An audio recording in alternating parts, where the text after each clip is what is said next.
with his reaction. The congressman representing Texas' 36th congressional district, who has President Trump's complete and total endorsement on his re-election campaign, Congressman Brian Babin. Mr. Congressman, first of all, it is a great day. It was a great day for Texas on Tuesday. 100% of President Trump's candidates won, 33 out of 33, you included in the primaries.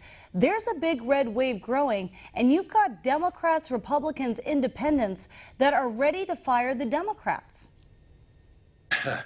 Well, I'll tell you, yeah, that's exactly right. I was very, very happy and proud that that President Trump had endorsed me.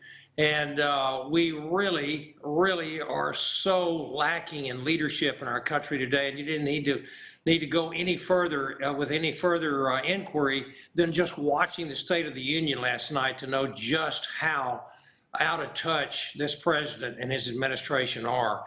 I've never seen so much fiction and spin and smoke and mirrors. I mean, it was just a fantasy land. He was addressing all these problems, you know, like crime and border and you know, COVID and one problem after the other, all of which he has helped create the problems, and saying that he's going to fix them. He's had 12, 13, 14 months now, and these crises are doing nothing but getting worse. And not only on the domestic front, but also on a global stage, as we're seeing. And it all began with Afghanistan, the withdrawal there, and the global situation today is very, very dire, as we all know, in Ukraine. It's not just the state of our union, it's really the state of our world right now. What Biden has done to this world.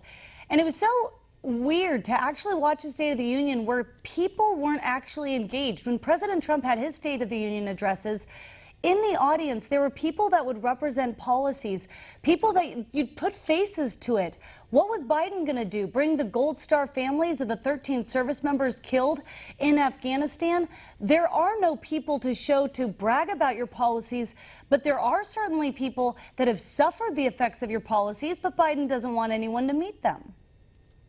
Not at all. I mean, we're devoid of reality here, and just know that the decisions that this president has made and the policies that whether he's been forced into it, is it the tail wagging the dog here by his radical wing of his party, or is it really him? You know, who knows and who cares now?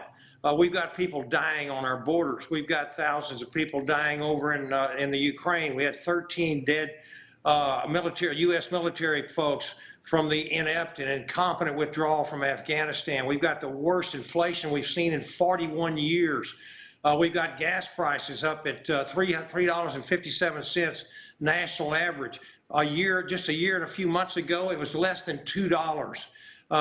He has dispensed and just practically destroyed our domestic oil and gas production here and put us on believe it or not, on Russian oil and gas.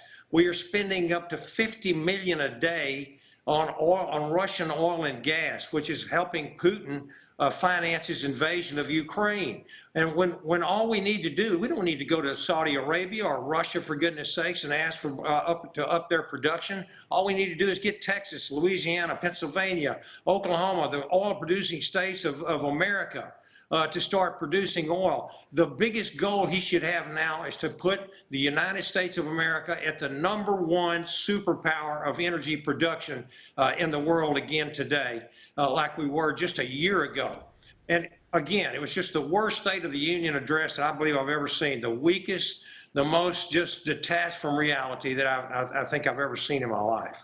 The situation that Biden has put us in, to think that we were a net exporter of energy, we could be assisting our allies right now, but instead they're dependent, we're dependent, we were dominant. It's so unbelievable what ideology, radical ideology, can do, that they are so set in their ways that they have this pie in the sky Green New Deal that even when they're destroying the people of our country and the people of other countries, they don't care because it's just serving some radical ideology. There's no question about it. And what we've basically done under this leadership, has empowered our adversaries. We've yielded to Russia. We've failed in Afghanistan. We're rushing and pushing to re-enter the Iranian nuclear deal. We refuse to hold China accountable for COVID-19, the pandemic. And then on top of that, we have empowered the cartel, the drug cartels at our southern border. Over 2 million people have come across this border. And in January, we had another 154,000 that came across illegally.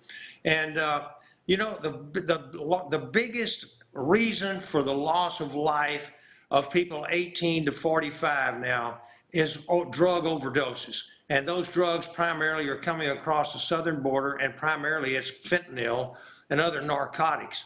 And when is this administration going to wake up? I'll tell you what, we could hear the spin last night, and as the president was distancing himself from the problems at the border and saying that he wasn't for defunding the police and he wasn't overspending, he had to get the prices down, et cetera. And they know what's coming in November, and it's going to be a red wave because the American people are not dumb. They know who caused all of this. Exactly. They know that the Democratic Party and the radical wing and President Joe Biden and Kamala Harris are the ones that are behind these multi-headed crises that we're experiencing. And so they're trying to distance themselves from all of these problems that they caused. It really